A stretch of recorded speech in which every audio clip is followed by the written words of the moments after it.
All right, here's where we're going, and here's how we're going to get there.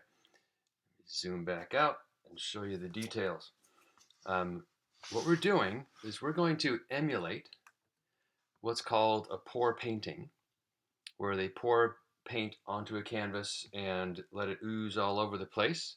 And you can look that up. If you look up acrylic pour painting on YouTube, you'll see lots of samples of how they do it.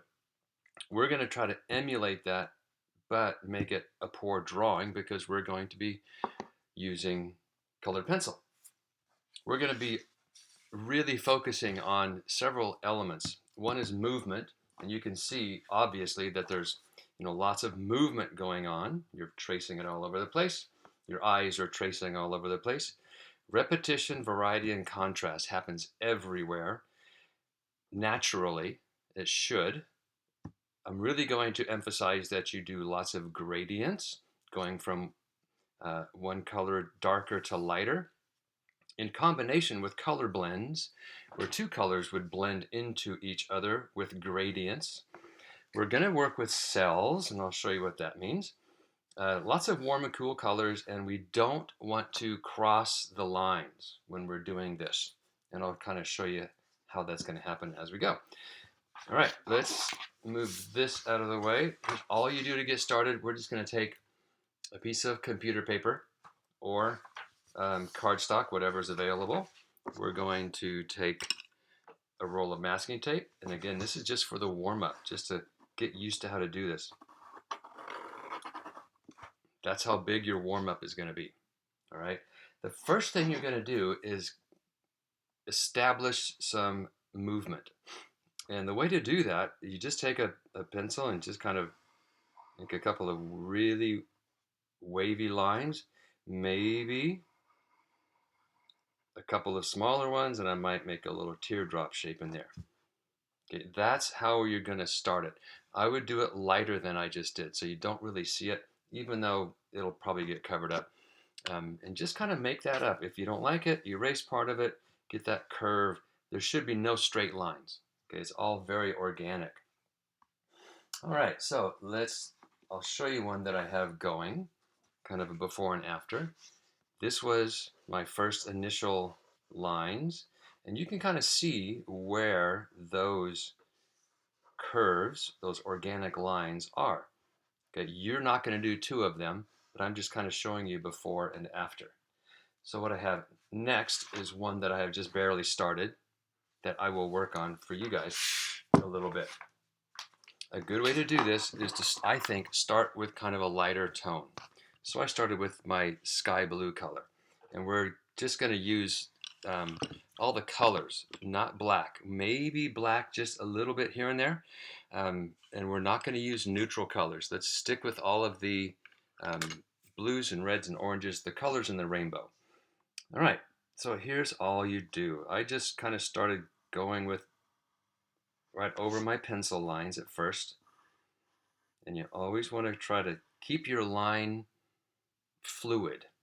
You don't want to go scratchy, scratchy, scratchy, scratchy with your line like that. Okay, even if you miss, so I accidentally missed right there, that's totally cool because we can use that space to do some color. We can get a little bit of light blue in there. And at first, again, I would start kind of small. I'm going to put a couple little cells in there. It just feels like that would be a good place for them. Many times I will think about doing kind of an outline, then maybe another one next to it. These lines can merge together. That's a good idea. And then like you see over here, I might start doing some shading, maybe a little bit darker here and let it get a little bit lighter over toward that spot. Again, we're just kind of establishing some basic value changes and gradients. Over here, I could let it blend in again, or I could let it kind of go in there. And I'm just making these decisions as I go. I can go there, I can bring another little branch that way, and maybe another little branch that way. I'm just, again, guys, just kind of making it up. Do it kind of lightly at first, so you can kind of establish where your image is going. Okay, so that's a good first step. I would often do it with the light green, the yellow green color. That's a good one to use because it's kind of soft and you can really easily, if I wanted to throw some yellow in there, that can have some effect. That blue is kind of changing green. Your shading technique should be nice and smooth. Again, we're not scribble scrabble. Um, let's see, let's get this green going here. I'm going to let this blue blend into green. And one of the things we're doing is using warm and cool colors. So over here is still kind of cool. I'll get a few warm colors started over there. I may even continue on the one I have a little bit more done, just to kind of to show you how to get it started, then how you can work on it after you've done a bit. So I can go right over the top of the blue with the green. That's some color blending. I can let this green start to fade away, so it just kind of turns into blue. I have some blue here softly done. I can go darker with the green and let it fade away. See, it's all these things. You have just so many options as far as where it gets dark and where it gets light. Here I haven't done much. I can just put a little bit of green here. I can lightly color that little spot in green, knowing I might do more there later. The darker stuff is when it really starts to punch. Okay, so let's see. I can, if I want to, start to introduce some warm color. I might start up here on this blue with some red and let that change into red. Let's let it go right here because I've got kind of a line started right there. I can let that split off into that space and come back together again. Again, you guys, just kind of make it up as you go. And that's one reason you do this warm up first, to get some confidence that what you're going to do is going to be okay. Lots and lots of gradation, okay? I could put some red right in here. I can put some red right on the edge, the top edge of each one of these. That's, you'll see my more finished ones here. How that kind of thing right there, just adding that nice dark line really works well. In your set, you have a blue violet. That's going to be kind of your darkest color for the most part. Check this out. Going to go nice and dark right there. Let this line maybe fade away. Let it fade away right there. I can start to let this color do some fill in and then let this fade away. When you start getting that darker stuff, it really makes it pop. I see a little empty space. I'm just going to put a little crescent moon shape in here and make that orange, because I'm going to let this gradually kind of turn warmer colors over here. So let's let this just curl down. I can let it curl up, kind of taper away right there. I can let that orange fill in this little gap. You're also going to have some space differences. Like that's a pretty big open space right there compared to some of these that are a little bit smaller. That's important to do too. That's the variety part. Repetition is obvious. You're going to be repeating lots of different kinds of things. I'm going to give it a glow. Let's get some violet. There's my violet on the blue. This is one of your darker tones. I'm going to let this violet maybe keep a nice dark edge right there. Maybe repeat that. Again, you're going to repeat some things. Maybe keep that dark edge right there. Maybe do a little bit of violet on the edge and let it fade away. See, it's just all kind of the same things. You just kind of do it here and there. There's some green has developed there, so I'm going to get my darker green and let that darker green kind of fade away. Now, before I go on to my other one, here's a good trick. Use yellow or white to blend. Remember, if I press softly with a color, it's going to leave a little bit of a texture. White is going to be that little color. It'd be kind of like smudging it with your finger. I hope you could tell how that kind of smoothed it out. Let me do it right up here. Let me get closer to see if you can really tell. Let me focus that. Okay, see, I kind of went light with the violet right there. Now watch what happens if you, I hope, yeah, I think you can tell. See how that kind of smoothed it out right there too? So if you go light with a color, if you use white over it, you can smooth it out a little bit. Now, if that got too light, I can come back with my blue violet and hit it a little darker, leaving that little lighter edge right there. Always think, contrast. All right, I'm going to leave this one and come back to one that I have kind of going just to point things out.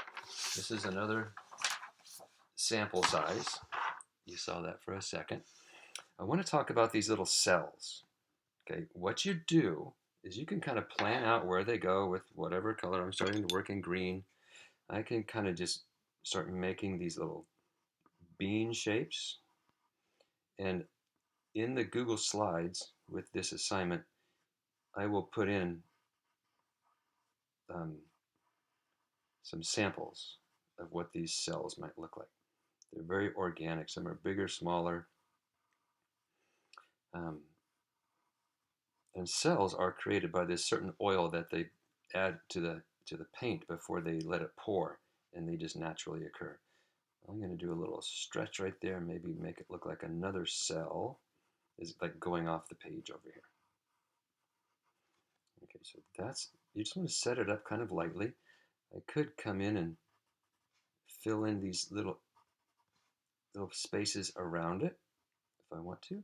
And you'll see lots of different cells. Some cells will have lighter rims around it, like this does. Other cells will have darker rims around them. They just differ so much. Then what I like to do is maybe give it a little bit of a color in there. So that something like that right down there is what I'm developing. Just a little wiggle of red, a little wiggle of red, a little wiggle of red. You can use a little wiggle of something else if you want to. I think it's nice to have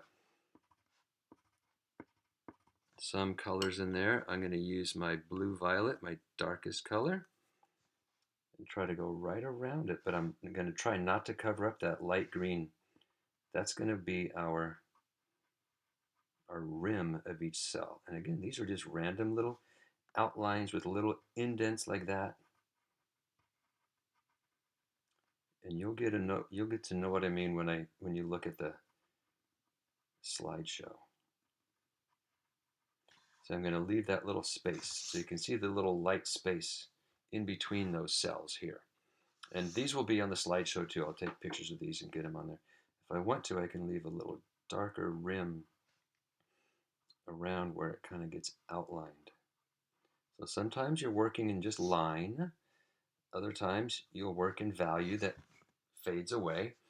I don't want this to last too long. We'll work on it in class as well. But I want you to look at one that's more finished, and I have another one as well here to look at. It's when you start to develop this before, right in here. See that part I'm just developing it, where things are going to go. It doesn't have that really dynamic quality until you put the dark parts in there. It's going to make the light part just spark. And again, the more gradients, everywhere you see, there's kind of a gradient or a color blend, except for some, skinny little outlines. I put a little bit of yellow just in some random places just to kind of mix it up. Here's one I have going at home that's on a bigger piece of paper, so I can just show you part of it. You can see how big that is to my pencil. So lots of gradients. Again, here's a nice warm color section. I'm going to let it bump into this cool color section. You can see the cells that I made right there. I have some other cells that I'm planning for out here along the edge. And again, it's going to be important that you just kind of let it happen. I have no idea what's going to happen here. Okay, again, don't let any sections cross over through each other. Okay, sometimes I ask you to do maybe something like that, but other times we want it to appear like this blob of paint oozed over here and kind of bumped into this blob of paint, and they kind of ran into each other. rather than mixing with each other, because that's what happens in the pour painting stuff. So hopefully that gives you a good idea of how to get it going, and we'll work on it in class, and good luck.